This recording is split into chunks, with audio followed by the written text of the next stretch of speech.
ಎಲ್ಲರಿಗೆ ಕರ್ನಾಟಕ ರಾಜ್ಯೋತ್ಸವದ ಶುಭಾಶಯಗಳು. ಈ ನಾಡು ಭವ್ಯತೆಯಿಂದ ಮೆರೆದ ನಾಡು, ಚಂದದ ನಾಡು, ಚಿನ್ನದ ನಾಡು, ಕರುನಾಡು ಎಂದೆಲ್ಲ ರೀತಿಯ ವಿಶೇಷತೆಯಿಂದ ಕರೆಯಲ್ಪಡುವ ಕನ್ನಡಾಂಬೆ ಕಲೆ, ವಾಸ್ತುಶಿಲ್ಪ, ಸಂಗೀತ, ಸಾಹಿತ್ಯದಲ್ಲೂ ಅಷ್ಟೇ ವಿರಾಜಮಾನದಿಂದ ಮೆರೆಯುತ್ತಿದ್ದಾಳೆ. ಈ ನಾಡನ್ನು ಬನವಾಸಿ ಕದಂಬರು, ತೆಲಕಾಡಿನ ಗಂಗರು, ದ್ವಾರ ಸಮುದ್ರದ ಹೊಯ್ಸಳರು, ಮಾನೆಕೆಟದ ರಾಷ್ಟ್ರಕೂಟರು, ಬಾದಾಮಿ ಚಾಳುಕ್ಯರು ಹೀಗೆ ಹಲವಾರು ಮನೆತನಗಳು ಆಳಿ ನಮಗೆಲ್ಲ ಅಭೂತಪೂರ್ವವಾದ ಆಳ್ವಿಕೆಯೊಂದಿಗೆ ವಿಶಿಷ್ಟ ವಾಸ್ತುಶಿಲ್ಪದ ಶೈಲಿಯನ್ನು ಕೂಡ ಉಣಬಡಿಸಿದ್ದಾರೆ.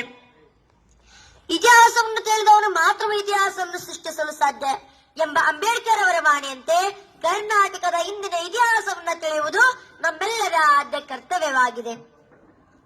ಭಾರತ ಮಾತೆ ಸಿಂಧೂರದಂತಿರುವ ಈ ನಮ್ಮ ಕರ್ನಾಟಕ ಈ ನಾಡಿನ ಕರೆತನದಲ್ಲಿಯೂ ಚಾರಿತ್ರಿಕ, ಸಾಂಸ್ಕೃತಿಕ ಸ್ಪರ್ಶವಿದೆ. ಮುತ್ತು ರತ್ನಗಳ ರಸ್ತೆಯಲ್ಲಿ ಮಾಡ್ತಿರ್ತಕ್ಕಂತಹ ಏಕೈಕ ಶ್ರೀಮಂತ ನಾಡು ಅಂತ ಇದ್ರೆ ಅದು ನನ್ನ ಕನ್ನಡ ನಾಡು ಮಾತ್ರ. ಕಲ್ಲಿನಲ್ಲಿ ಸಪ್ತ ಸ್ವರಗಳ ನುಡಿಸಿದ ಕಲೆಗಳ ತವರೂರು ಅಂತ ಇದ್ರೆ ಅದು ನನ್ನ ಕನ್ನಡ ನಾಡು ಮಾತ್ರ. ದೇವಗಂಗೆ ಅಂತ ನಿಂತಿರುವ ಕಾವೇರಿಯ ಪುಣ್ಯ ಭೂಮಿ ನನ್ನದು. ಬಸವಾದೀಶರಣರು ಕಟ್ಟಿರ್ತಕ್ಕಂತಹ ಮಹಾಮನೆ ಇರುವ ನಾಡು ನನ್ನದು. ಸಾಹಿತ್ಯದ ಕೀರ್ತಿಯನ್ನ ಮೊಳಗಿಸಿದಂತಹ ಪಂಪ, ರನ್ನ, ಪೊನ್ನ ಸಾಹಿತ್ಯ ದಾಸ ಶ್ರೇಷ್ಠನ ಹೊಂದಿರತಕ್ಕಂತಹ ನಾಡು ಈ ನನ್ನ ಕನ್ನಡ ನಾಡು. ಇಂತಹ ನಾಡಿನಲ್ಲಿ ಹುಟ್ಟಿರ್ತಕ್ಕಂತಹ ನಾನೊಬ್ಬ ಕನ್ನಡಿಗ ಎಂಬ ಹೆಮ್ಮೆ ಇದೆ. ಕರ್ನಾಟಕ ರಾಜ್ಯವು ಮೂಲದಲ್ಲಿ ಮೈಸೂರು ಪ್ರಾಂತ್ಯದಿಂದ ಕೂಡಿತ್ತು. ನಂತರದ ದಿನಗಳಲ್ಲಿ 1973 ನವೆಂಬರ್ 1ರಂದು ಕರ್ನಾಟಕ ಎಂದು ನಾಮಾಂಕಿತವಾಯಿತು. ಈ ಭಾಷೆಗೆ ಗಂಧದಷ್ಟು ಸಮುದ್ರ, ಬೆಣ್ಣೆಯಷ್ಟು ಸಲಲಿತ. ನಾವೆಲ್ಲರೂ ಹೇಳ್ತೀವಿ ಕನ್ನಡಿಗರು, ಕನ್ನಡಮ್ಮನ ಮಕ್ಕಳು ಗಂಡು ಮೆಟ್ಟಿದ ನಾಡು ಅಂತ. ಇಂತಹ ಗಂಡು ಮೆಟ್ಟಿದ ನಾಡು ಕರ್ನಾಟಕವಾಗಿ ರೂಪುಗೊಂಡಿದ್ದು 64 ವರ್ಷಗಳ ಹಿಂದೆ.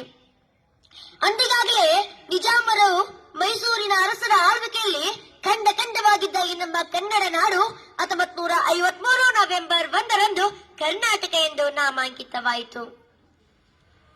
ಅದು ಆಗಸ್ಟ್ 15 1947 ಆಗಸ್ಟ್ 15ರಂದು ಭಾರತಕ್ಕೆ ಬ್ರಿಟಿಷರು ಸ್ವಾತಂತ್ರ್ಯ ಕೊಟ್ಟು ಇಲ್ಲಿಂದ ಕಾಲು ಕಿತ್ತರು. ಅಂದಿಗಾಗಲೇ ಕೆಲವು ಜಿಲ್ಲೆಗಳು ಕರ್ನಾಟಕದೊಂದಿಗೆ ಸೇರಿಕೊಂಡಿದ್ದವು, ಕೆಲವು ಕರ್ನಾಟಕ ಸ್ಥಳೀಯ ಪ್ರದೇಶಗಳು ಅಂತ ಗುರುತಿಸಿಕೊಂಡಿದ್ದವು. ಈ ಒಂದು ಕೀರ್ತಿ ಅನೇಕ ಹೋರಾಟಗಾರರಿಗೆ ಸಲ್ಲಬೇಕಾದದ್ದು. ಡಾಕ್ಟರ್ ರಾಜ್ಕುಮಾರ್ ಅವರು ತಮ್ಮ ಚಿತ್ರಗೀತೆಯಲ್ಲಿ ಹೇಳ್ತಾರೆ, ಕಲಿಯೋಕೆ ಕೋಟಿ ಭಾಷೆ, ಆಡೋಕೆ ಒಂದೇ ಭಾಷೆ, ಕನ್ನಡ ಕನ್ನಡ ಅಂತ ಹೇಳಿ.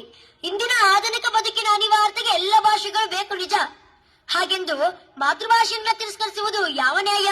ಇನ್ನು ಮುಂದಾದರೂ ನಾವು ನೀವೆಲ್ಲ ಮಾತೃಭಾಷೆಯನ್ನ ಪ್ರೀತಿಸೋಣ, ಅನ್ಯ ಭಾಷೆಯನ್ನ ಗೌರವಿಸೋಣ, ನಮ್ಮ ನಾಡನ್ನ ಉಳಿಸೋಣ, ಬೆಳೆಸೋಣ ಎಂದು ಹೇಳುತ್ತಾ, ಹಸಿರಾಗಲಿ ಕರ್ನಾಟಕ, ಉಸಿರಾಗಲಿ ಕನ್ನಡ, ತಾಯಿ ಕನ್ನಡಾಂಬೆಯನ್ನ ಮತ್ತೊಮ್ಮೆ ಮನದಾಳದಲ್ಲಿ ಸ್ಮರಿಸುತ್ತಾ ಜಯವಾಗಲಿ.